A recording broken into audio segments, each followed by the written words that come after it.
네, 지금 이 시간에 오신 고등학교 소강당에서는 한 30여 분이 함께 예배를 드리고 있습니다. 예배를 맡으신 분들과 또 그의 가족들이 와 계시는데요.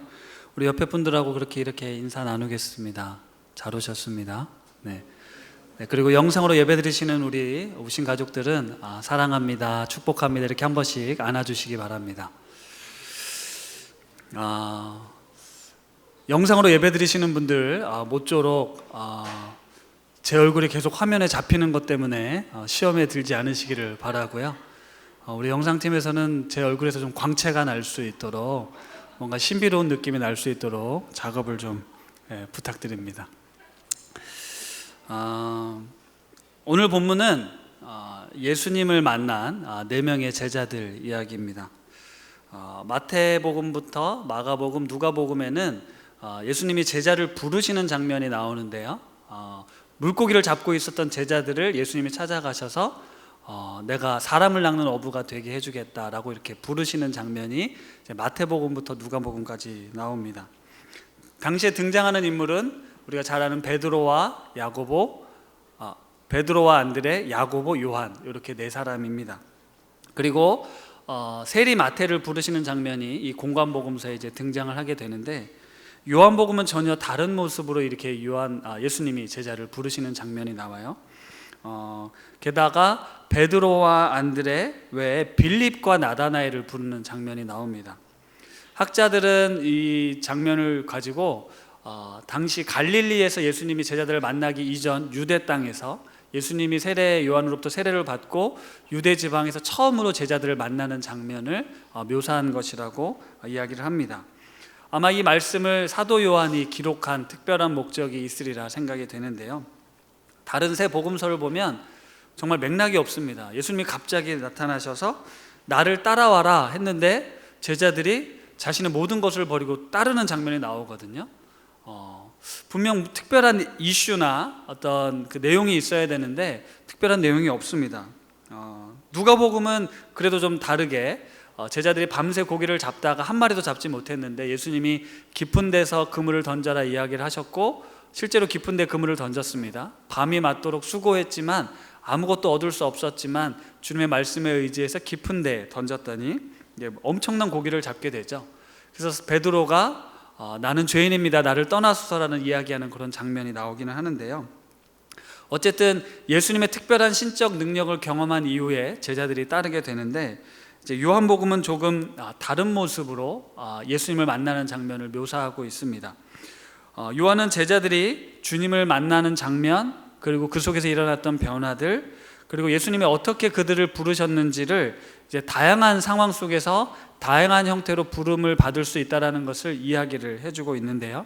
요한이 이 책을 기록한 목적은 우리가 예수 그리스도가 하나님의 아들이심을 믿게 하기 위함이라는 내용처럼 요한은 예수님을 만나는 장면을 조금 더 구체적으로 자세하게 기록해 주면서 우리 또한 그렇게 예수님을 만나야 한다는 것을 이야기해 주고 있습니다. 세례 요한을 따르던 수많은 사람들이 있었는데 오늘 본문에 보면 그 중에 2사람과 함께 서 있다가 분주하게 두루 다니시는 예수님을 보았다라는 말로 시작이 됩니다. 예수님은 이처럼 한 곳에 모여서 이야기하지 않으시고 두루 다니시면서 사람들을 만나고 가르치시고 치유의 이적을 베푸셨는데요. 예수님의 이런 모습을 보고 세례 요한이 옆에 있던 2 제자들에게 이렇게 이야기를 합니다. 보라, 하나님의 어린 양이로다. 세례 요한이 이전에 이야기했던 그 사람이 바로 저 사람이다라고 그 옆에 있는 제자들에게 이야기를 들려주고 있습니다. 그동안 아마 세례 요한은 내 뒤에 오시는 그분에 대해서 자신을 따르던 제자들에게 아마 많이 이야기를 했을 겁니다. 그분이 진짜다라고 이야기를 했을 거고, 지금 옆에 있는 2 제자들에게 저 사람이 내가 이야기하던 그분이다 라고 이야기를 하는 것이죠. 그랬더니 세례 요한의 제자들이 오늘 말씀에 보면 그분을 따라갔다라는 이제 표현이 나오는데요. 세례 요한은 사람의 욕심을 갖고 있지 않았습니다. 이것이 세례 요한의 위대한 모습인데요. 자신을 믿고 따르던 제자들이 진짜 주인을 만났을 때 저 사람에게로 가라라고 이야기를 하고 있는 거죠. 이 2 제자도 놀랍습니다. 자신들이 그토록 믿고 따르던 그 스승을 그 스승님의 이야기에 바로 과감하게 단호하게 예수님을 따라가는 거죠. 한편으로는 이 두 제자에 대해서 의리가 없다, 신의가 없다 이렇게 이야기하는 분들도 있는데요. 자기보다 더 위대한 스승을 쫓아가는 그 모습을 불편하게 느끼시는 분들도 혹 계시겠지만 세례 요한도 그렇고 성경을 기록한 저자도 그렇고 이 모습을 결코 부정적으로 묘사하지 않습니다. 왜냐하면 예수 그리스도를 만나는 것이 그 어떤 것보다 중요하기 때문인데요. 근데 이제 재밌는 장면이 나오는데요. 21절에 21절이 아니죠. 죄송합니다. 36절에 보라 하나님의 어린 양이로다 세례 요한이 이야기했을 때 두 제자가 그의 말을 듣고 예수님을 따른다라고 이야기를 합니다. 그런데 예수님께서 돌이켜서 그 따르는 것을 보시고 묻죠. 제자들이 예수님을 따라가는데 예수님이 돌이켜서 쫓아오는 제자들을 향해서 묻습니다. 무엇을 구하느냐라고 질문을 합니다. 영어로 이야기하면 What do you want? 네. 그리고 세 번역으로 보면 무엇을 찾고 있냐? 너희들 무엇을 원해서 나에게 오느냐? 뭘 원하느냐라고 질문을 하는 거예요. 그들은 지금 자신의 스승을 떠나서 진짜 스승을 찾아 내가 가르침을 받으려고 가고 있는데 예수님이 묻는 거죠. 뭘 원하느냐? 근데 이 무엇을 원하느냐라는 질문은 굉장히 중요한 질문입니다. 왜냐하면 요한복음에 예수님이 처음 육성으로 말씀하신 내용이거든요. 예수님이 첫 얘기를 하신 거예요. 뭘 원하느냐라고 질문하는 겁니다. 티제테이네라는 단어인데요. 이 뜻은 너희들이 나를 따라오려는 그 목적, 근본, 이유가 무엇이냐는 뜻입니다. 세례 요한으로부터 들은 이야기가 있었을 텐데 너희들이 정말 나를 따르는 이유가 뭐냐? 무엇을 원해서 나를 쫓아오느냐라는 것이죠. 오늘 안내해드린 것처럼 다음 세대 자녀를 둔 가정은 오후 1시에 가정에서 부모님들과 함께 예배드릴 수 있도록 이렇게 영상 자료를 업로드해 드릴 겁니다요. 똑같은 본문입니다. 오늘 본문을 가지고 자녀들과 함께 예배를 드리고 생각해 볼 수 있는데 그때 이 질문에 대해서 한번 생각해 보시길 바랍니다. 무엇을 원하느냐? 예수님이 너는 뭐 때문에 나를 따라오려고 하느냐? 뭐 때문에 나를 믿느냐라는 질문에 한번 진지하게 우리 부모님들 생각해 보시기를 바랍니다. 그리고 아이들에게도 내가 이러이러해서 예수님을 따르려고 한다라고 대답하실 수 있으면 좋겠는데요. 혹시나 방송을 같이 보고 있는 우리 자녀들 계시면 지금 한번 물어보십시오. 엄마는 왜 예수님을 믿어요? 라고 말입니다. 아빠는. 저도 오늘 설교를 준비하면서 이 질문에 예수님이 나에게 질문을 하면 뭐라고 대답할까 생각해 봤습니다. 뭐라고 대답했을 것 같으세요? 궁금하시죠? 30초 뒤에 광고 끝나고 돌아오겠습니다. 여러분 이제 화면이 쫙 바뀌고 우리 교회를 소개하는 광고가 한 30초 정도 궁금하게 만드는 거죠. 근데 오늘 아직 광고 영상이 제작이 안 돼가지고 앞으로 이렇게 영상 예배가 만약에 보편적으로 바뀌고 활성화되면 중간중간 지루하지 않도록 이렇게 뭐 영상이 나가지 않을까 싶은 생각을 해봤습니다. 그리고 제 대답은 나중에 들려드리도록 하겠습니다. 제가 답을 드리면 이따가 아이들에게 내가 말한 답을 하실까봐 저도 분명히 생각은 했지만 답은 들려드리지 않겠습니다. 계속 이어갈게요. 제자들이 이렇게 대답했습니다. 무엇을 원하느냐라고 질문을 했는데 랍비여 어디 계십니까? 라고 제자들이 대답을 해요. 이 질문은 무슨 특별한 의미가 있는 게 아니고 지금 어디에 거하고 계십니까? 어디에 거처를 마련하셨습니까? 거기가 어디입니까? 라는 질문이에요. 그런데 제자들이 지금은 예수님을 랍비라고 부르고 있습니다. 랍비는 선생이다라고 설명했죠. 가르치는 사람, 우리에게 뭔가 진리를 가르쳐주는 사람이라고 제자들은 여기고 있는 겁니다. 그랬더니 예수님께서 와봐라, 내가 있는 곳에 와서 봐라라고 이야기를 합니다. 여기서 와서 보란 얘기는 나와 함께 거하면서 나와 함께 이야기를 하자. 내가 있는 곳으로 오면 내가 너희들과 이야기를 나누고 싶다라는 것입니다. 어떤 이야기를 나누었는지 참 궁금합니다.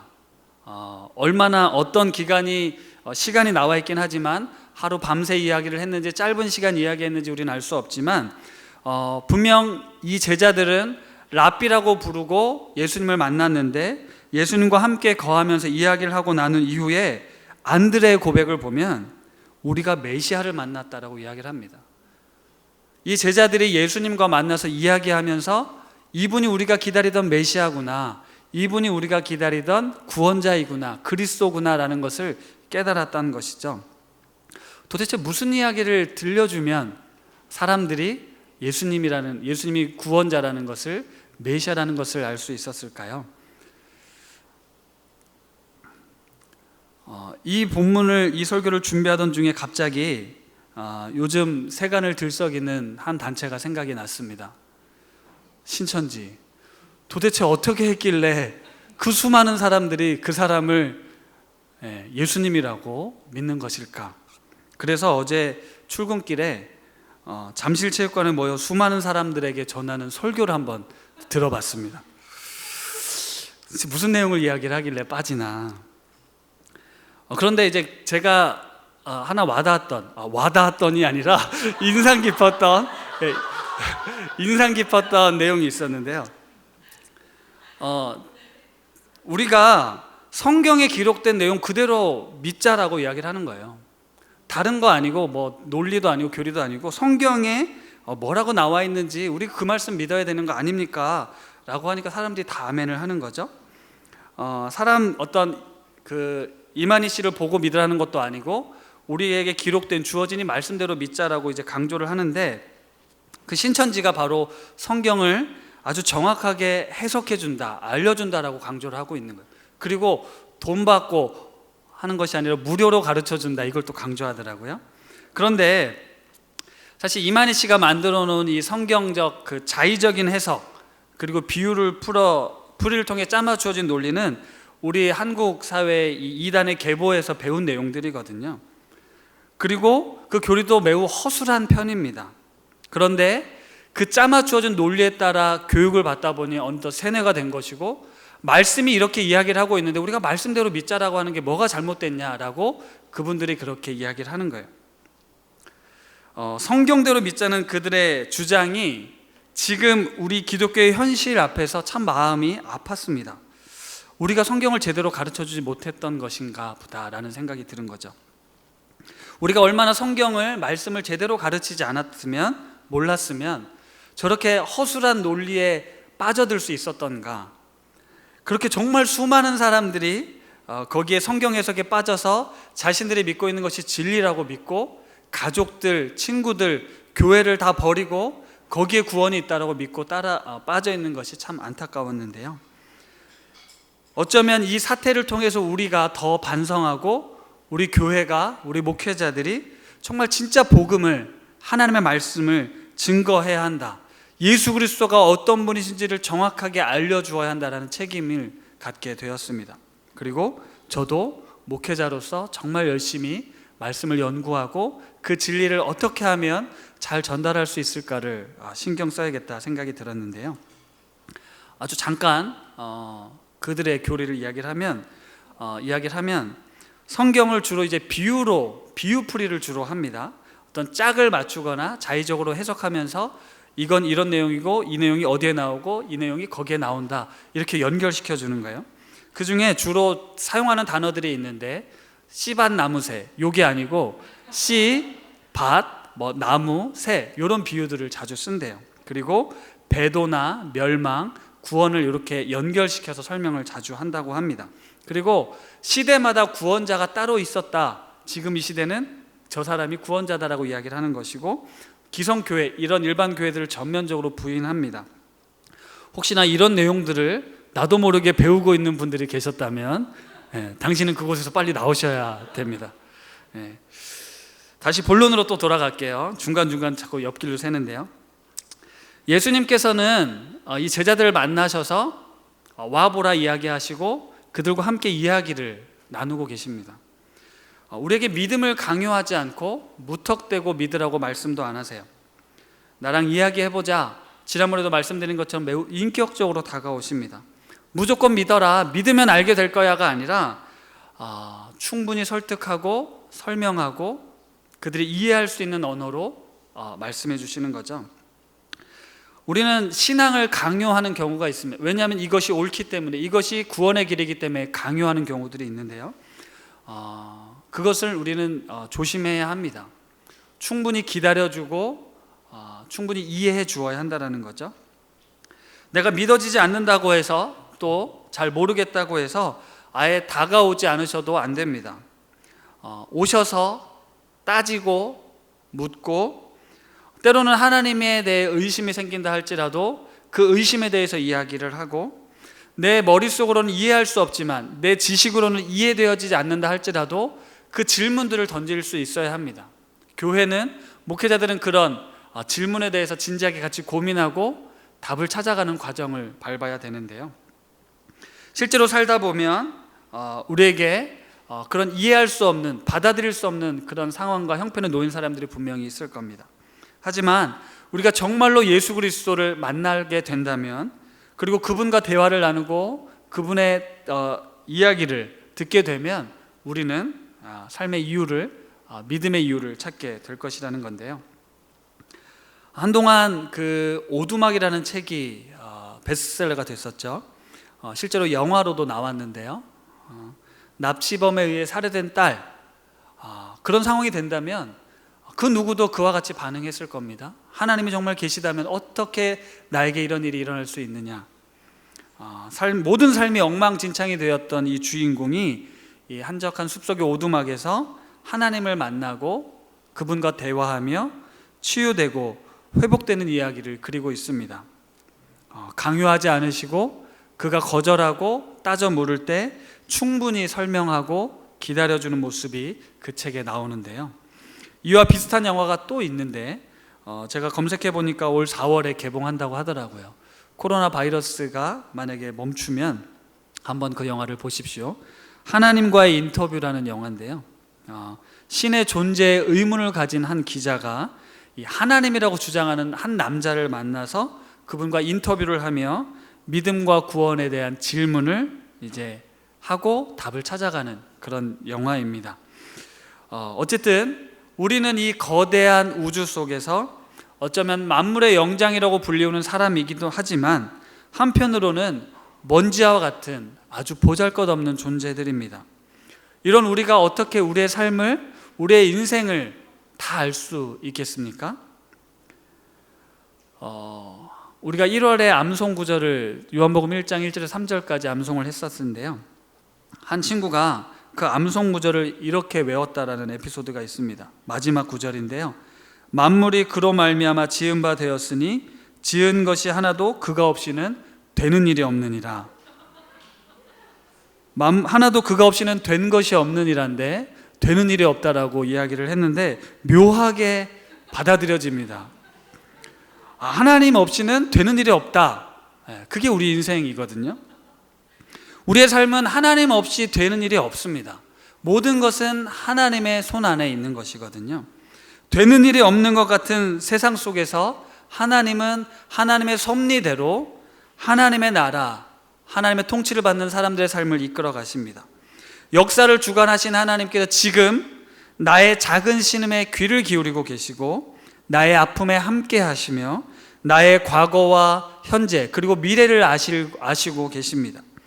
만약에 그분이 나의 모든 것을 알고 계신다면, 지금 우리의 보여지는 모습과 그리고 우리 내면의 모습까지 그분이 알고 계신다면 우리는 그분 앞에 어떤 삶을 살게 될까요? 그분이 나의 삶의 주인이라고 받아들이지 않겠습니까? 이 안드레가 자신의 형제 시몬을 지금 예수님께 데려오고 있습니다. 예수님께서 시몬을 보시고 이렇게 말씀하시거든요. 내가 요한의 아들 시몬이니 장차 게바라 하리라. 요 말뜻은 예수님께서 이 베드로의 과거, 요한의 아들의 과거, 그리고 현재 시몬이라고 불리고 있는 그 현재, 그리고 앞으로 게바라, 베드로라, 반석이라 불리울 그의 미래를 알고 계신다는 의미입니다. 베드로는 예수님을 만나고 삶의 새로운 이름을 부여받았습니다. 성경은 누구든지 그리스도 안에 있으면 새로운 피조물이라 이전 것은 지나갔으니 보라 새 것이 되었다라고 이야기를 하는데요. 그리스도인이 된다는 것은 이처럼 예수 그리스도를 만나서 새로운 이름을 부여받는 것입니다. 그리스도인이 된다는 것은 믿기 전과 미끼후가 분명히 달라지는 삶을 사는 것인데요, 세상을 바라보는 새로운 안경을 쓰는 것과 같습니다. 나의 과거와 현재와 미래를 아시는 그분을 만났을 때 우리의 삶은 이전과는 다른 삶을 살게 되는 것이죠. 그리고 내가 너를 이 세상 그 무엇보다 아끼고 사랑한다, 세상 그 무엇과도 바꿀 수 없는 소중한 존재라는 것을, 새로운 정체성을 우리는 예수 그리스도를 믿는 믿음으로 부여받게 됩니다. 또한 빌립과 나다나엘을 부르는 장면도 나오는데요, 예수님께서 갈릴리로 나가려 하시다 우연히 빌립을 만납니다. 그런데 이 빌립에게는 전후 문맥 없이 그냥 바로 나를 따르라 이야기를 합니다. 분명 전후의 사정이 있었을 것 같은데 성경에는 그런 내용이 나오지 않고 빌립을 보자마자 나를 따르라 말씀하시죠. 어쨌든 때로 우리에게 하나님이 직접 느닷없이 찾아오셔서 나를 따르라 말씀하시는 경우도 있습니다. 누군가의 소개를 받아서 예수님을 알게 되는 경우도 있지만, 아주 전적인 은혜로 하나님과 예수 그리스도와 만나는 경험도 하게 된다는 것인데요, 이렇게 다양하게 예수님이 우리를 찾아와 주시고 누군가를 통해서 예수님을 만나기도 한다는 것입니다. 예수님을 만난 빌립은 자신의 동네 친구 나다나엘을 찾아갑니다. 이 나다나엘은 많은 학자들이 예수님의 12제자 중에 한 명이었던 바돌로메라고 설명을 하고 있는데요, 베드로를 시몬 이렇게 게바라고 불리웠던 것처럼 나다나엘도 바돌로메의 또 다른 이름이었을 것이라고 이야기를 합니다.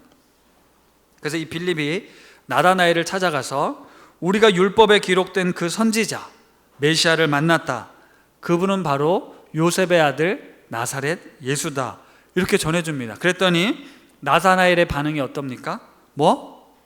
나사렛 예수? 우리가 알고 있는 성경에 보면 나사렛에선 선한 것이 날 수 없다는 거 몰라? 이런 반응입니다. 말도 안 되는 소리다. 내가 알고 있는 예수, 요셉의 아들 예수, 나사렛 예수? 에이, 그럴 리 없어 라고 이야기를 하는 거죠. 나다나엘의 이런 질문은 합리적입니다. 그가 알고 있고 확실히 믿고 있었던 성경 이야기에 비추어 보았을 때 그럴 리 없다라는 것이죠. 친구가 와서 내가 메시아를 만났다라고 이야기를 하는데 나사렛은 메시아가 날 리 없다라고 이야기를 하는 겁니다. 우리도 때로 그렇게 어떤 성경 이슈에 대해서나 예수 그리스도에 대해서 의심할 수 있어요. 내가 가지고 있는 사실과 또 경험에 근거해서 그렇지 않았을 때 받아들이는 것은 쉽지가 않습니다. 혹시 여러분들 중에 내가 예수를 믿는 것에 대해서, 예수님을 정말 살아계신 하나님이라고 믿는 것에 대해서 믿지 못하는 어떤 걸림돌이 되는 그런 것들이 있지 않습니까? 도저히 받아들일 수 없는 사건을 경험했다거나 논리적으로 이해되지 않아서 풀리지 않는 의심이 있어서 아직도 예수님을 받아들이지 못하는 분들이 계실 텐데요, 당연합니다. 우리 주님께서는 그런 우리 개인의 성향과 어떤 특성에 맞게 찾아오시는 분이십니다. 우리의 어떤 질문과 우리의 고민에 대해서 주님도 답을 알려주기를 원하신다는 거죠. 근데 빌립이 나다나엘의 이런 질문에 대해서 우선 와봐라, 가서 그분을 만나봐라 라고 이야기를 합니다. 적극적으로 권면하고 있는데요, 빌립은 예수님을 만나고 그분이 하나님의 아들이시라는 확신이 있었기 때문에 강하게 그를 끌고 왔습니다. 이 친구의 권유에 못 이겨 예수님을 찾아간 나다나엘, 그는 예수님께로부터 이런 이야기를 듣죠. 보라, 이는 참으로 이스라엘 사람이라 그 속에 간사한 것이 없다. 세 번역은 거짓이 없다라고 이야기를 하고 있습니다. 깜짝 놀라서 나다나엘이 이렇게 물어요. 아니, 나를 어떻게 아십니까? 재밌는 장면이죠. 당신은 참 진실된 사람입니다라고 이야기를 하는데 어떻게 하셨어요? 제가 그런 사람인 줄 어떻게 하셨습니까? 답하는 것도 재밌습니다. 그런데 이 장면은 매우 진지한 장면이에요. 예수님이 내 제자를 삼고자 가식적으로 입에 발린 소리를 한 게 아닙니다. 그리고 자신의 삶에 대해 진지한 성찰이 있었던 나다나엘은 자신이 정말 진실되게 살고자 했었던 자신의 삶을 아시는 주님 앞에 깜짝 놀라서 대답을 하는 거예요. 어찌 아셨습니까? 라는 이 질문에 예수님께서는 이렇게 대답을 하죠. 빌립이 너를 빌립이 너를 부르기 전에 내가 무화과 나무 아래에 있을 때 보았다라고 이야기를 합니다. 무화과 나무 아래에 있는 이 나다나엘을 예수님이 보았다라는 의미는 당시 시대적 배경에 따르면 보통 무화과 나무 아래서 사람들이 이 하나님의 말씀을 듣기도 하고 함께 기도를 했습니다. 간절히 다시 오실 메시아를 기다리던 사람들이 무화과 나무 아래 모여서 일종의 예배를 드리며 기도했던 것이죠. 당시 구원자 메시아를 기다렸던 순전한 믿음의 사람들이 그곳에 모여 있었는데 나다나엘이 거기에 있었던 것을 예수님이 보셨던 것입니다. 예수님은 나다나엘이 그곳에서 순전하게 다시 오실 구원자 예수 그리스도 메시아를 기다리고 있었던 것을 알았다는 것이죠. 그래서 나다나엘이 이렇게 고백하는 거예요. 당신은 내 외면과 내 내면까지 아시는 하나님의 아들이시군요. 우리가 기다리던 이스라엘의 왕 임금이시군요 라고 신앙 고백을 하고 있습니다.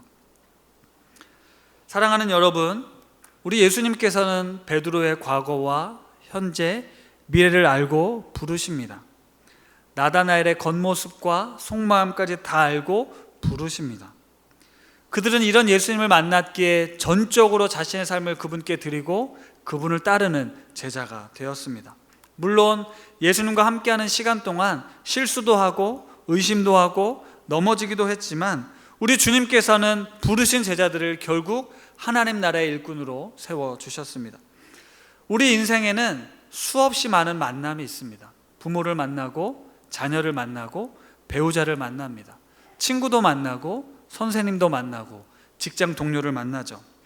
그런데 정말 중요한 만남이 있습니다. 그 만남은 바로 예수 그리스도와의 만남입니다. 그분은 지금 우리를 만나기 위해 어떤 우리의 각자의 개성과 성격과 특성에 맞추어서 우리를 찾아오십니다. 우리의 마음을 두드리고 계세요. 그 마음을 열면 내가 들어가 너와 더불어 먹고 내가 너와 함께 거하길 원한다 말씀하십니다. 나와 함께 이야기해보자. 나와 함께 지내며 경험해보자. 내가 너를 잘 안다. 너의 과거를 알고 너의 아픔을 알고 너의 미래도 내가 알고 있다. 너의 마음 깊은 곳을 내가 알고 있고 너가 어떤 존재인지 내가 잘 알고 있다. 나는 너를 지은 사람이고 나는 너의 주인이기 때문에 내가 너를 만들었기 때문에 내가 너를 잘 안다 말씀하십니다. 어떤 특정한 로봇과 같은 존재로 우리를 만들지 않으시고 하나님은 각자의 개성과 특성에 맞게 우리를 빚으셨습니다. 따라서 하나님은 어떤 일관된 방법으로 우리에게 찾아와서 강요하지 않으시고 우리의 성격과 특성에 맞게 우리를 불러주십니다. 우리가 그분을 만나기를 원합니다. 모든 사람은 영적인 존재로 지음을 받았습니다. 영적인 존재로 지음받았기에 우리의 영혼은 예수 그리스도로만 채울 수 있는 영역이 있습니다. 아무리 채워도 이 세상의 것들은 허기질 수밖에 없고 배고플 수밖에 없습니다. 목마를 수밖에 없습니다. 하지만 우리 안에 예수 그리스도가 임하시게 되면, 거하시게 되면 우리의 그 영적인 목마름들이 해결함을 받습니다. 우리가 예수 그리스도를 만나게 되면 삶의 자유와 평강을 맛보게 되고 우리가 진정 삶의 의미들을 찾게 되는 것입니다. 높은 뜻 우신교회를 통해 더 나아가 말씀으로 우리에게 찾아오신 예수 그리스도를 통해서 우리가 날마다 그 말씀이신 예수 그리스도를 사모하고 그 말씀 가운데 주님을 만나고 우리가 예배를 통해 이 신앙생활을 통해 이 믿음을 가지고 예수님을 알아가는 이 과정을 통해서 우리가 차츰차츰 우리의 마음 문이 열리고 주님이 나의 모든 것을 아신다는 사실로 인해서 나의 과거와 현재와 미래를 아시고 나의 모든 속마음까지 아시는 주님 앞에 우리가 나아가 그곳에서 참된 자유를 맛보게 되는 우리 성도님들 다 되셨으면 좋겠습니다.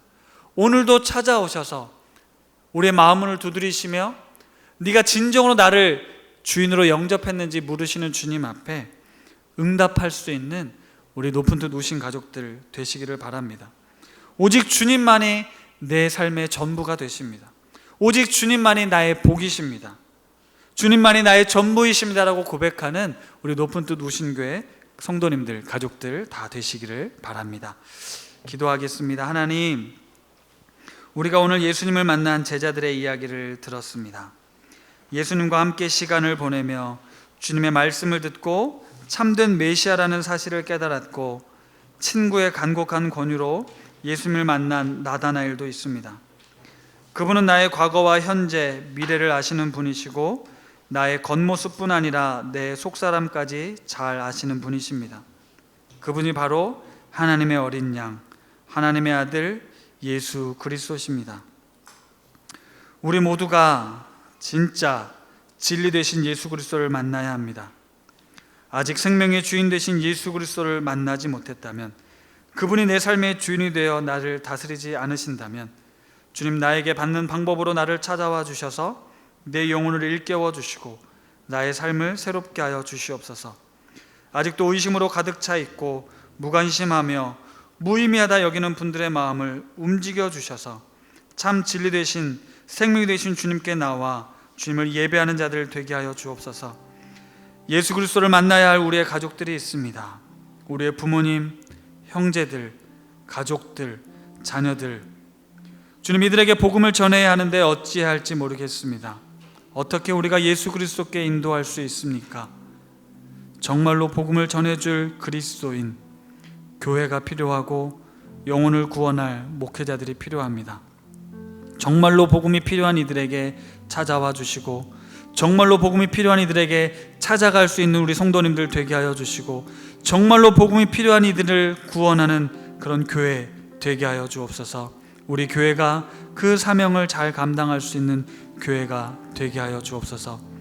오직 주님만이 우리의 삶의 전부가 되십니다라고 삶으로 신앙 고백하며 살아가는 높은 뜻 우신 가족들 되기를 간절히 바라오며 예수님의 이름으로 기도드립니다.